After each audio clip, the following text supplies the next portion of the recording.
It's really hard to describe how difficult the circumstances are for living out here in Skid Row. There are so many people who are battling mental illness. A lot of people got triggered just by seeing us with our cameras.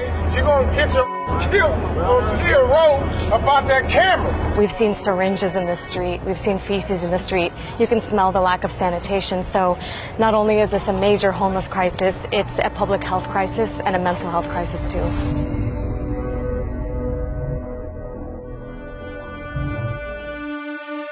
When you hear Los Angeles, you probably think movie stars, beaches, and endless shopping. What you don't hear, though, is that this is ground zero of America's homelessness crisis.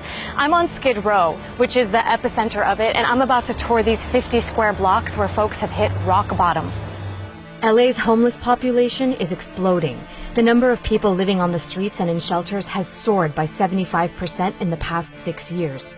There are up to 60,000 homeless people in LA County on any given night. The largest concentration of them live here on Skid Row, a sprawling tent city in the heart of downtown LA. A UN official described living conditions here as shocking. Suzette Shaw has lived on Skid Row for 6 years. She used to live in the shelters, but now has a government-subsidized apartment. I asked her to take me on a tour of her neighborhood. All of these people in this very condensed population, again, where do you see trash cans? Where do you see water fountains? Where do you see food? Law enforcement, they don't like the tents up during the day. But then look, we have all of these people like out here on the concrete that are subjected to the heat and the sun and it's really all the hot. other ills of the street. Just a block away, police closed off the street as workers conducted a massive cleanup of the sidewalk. Tell me what we're seeing right now. So this here are the hazmat street cleaning teams that come out and they do street cleaning. And it's periodically done. They have been known at time to confiscate people's belongings from their prescription drugs to sometimes people have like birth certificates and all of that mixed in. But along with that, people are carrying a lot of other personal items that are deemed hazardous, and therefore they end up throwing them away. The street cleaning is done ostensibly to stop the spread of diseases, as living in these encampments poses several human health risks. There are only 9 public toilets for about 2,000 unsheltered homeless people on Skid Row. Most don't have soap, toilet paper, or paper towels. Porta potties used to be here, and they took them out. They've recently, installed a couple of more. But it's been a huge fight and pushback from the community in regards to the fact that there's no public toilets. Because where else people supposed to go to the Because bathroom? where else people supposed to go? The lack of sanitation largely contributed to a deadly hepatitis A outbreak that started in San Diego and spread to Los Angeles last September. On top of that, the streets are littered with needles that get reused, further increasing the risk of spreading diseases like HIV and hepatitis C. It's estimated that more than half of homeless people in LA County struggle with substance abuse, and about a quarter suffer from mental illness.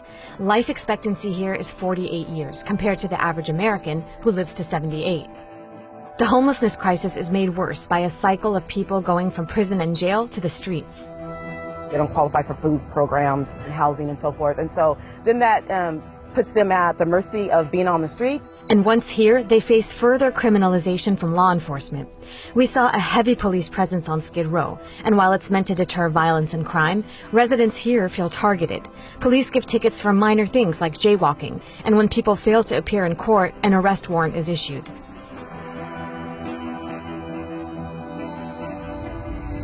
Oftentimes, former inmates with mental illness end up homeless without access to medical or psychiatric help. The death of 43-year-old Charlie Cunang, who was previously treated in a prison psychiatric hospital, brought this issue to national attention. You gotta step outside, man. We gotta figure out what's going on. Come on, brother. In 2015, Charlie was shot and killed by LAPD after a confrontation over a suspected robbery. The situation quickly escalates when officers force Charlie out of his tent and tase him. They take him to the ground, and that's when police say he reached for an officer's gun. He dropped my gun! He dropped my gun! He dropped my gun! Prosecutors said the officers acted in self-defense, and a police commission ruled that they were justified in the shooting. Suzette took me to the spot where Charlie was killed. Obviously, maybe we should have had a mental health team out here to maybe help the situation before then we chose to pull Charlie Cunang out of his tent, taser him, and then kill him.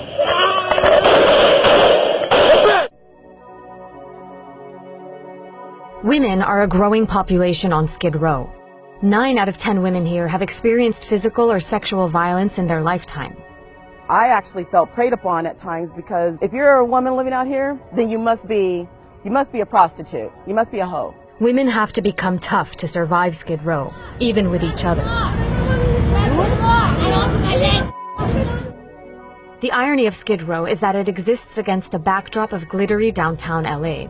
The area has rapidly developed and gentrified in the last decade. Trendy cafes, high-end lofts, and upscale restaurants have popped up everywhere, and buildings are being converted into luxury housing. All of this is driving up rent prices and making apartments unaffordable. Adam Murray is the executive director of the Inner City Law Center. He works with people who are homeless on Skid Row and helps them fight evictions and find permanent housing.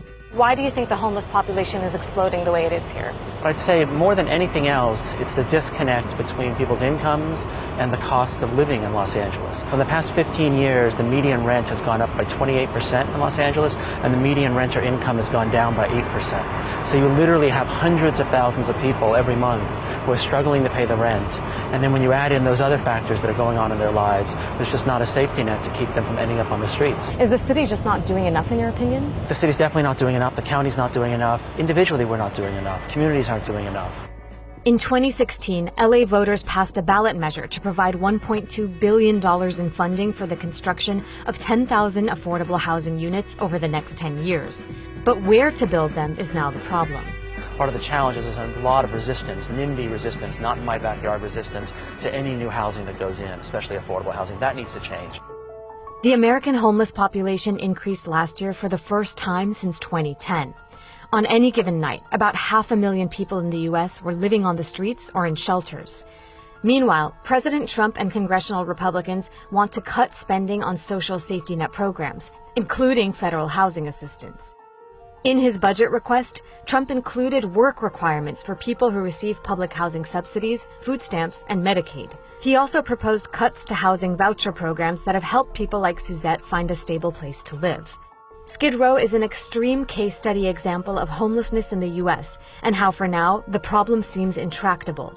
Most people here are chronically homeless, meaning they've been living as such for at least a year or repeatedly.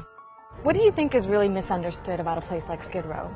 We oftentimes pathologize poor people. We see them as lazy. We see them as not really trying to, we don't see the resolve that it takes to actually sustain out here, to have hope when there is no hope.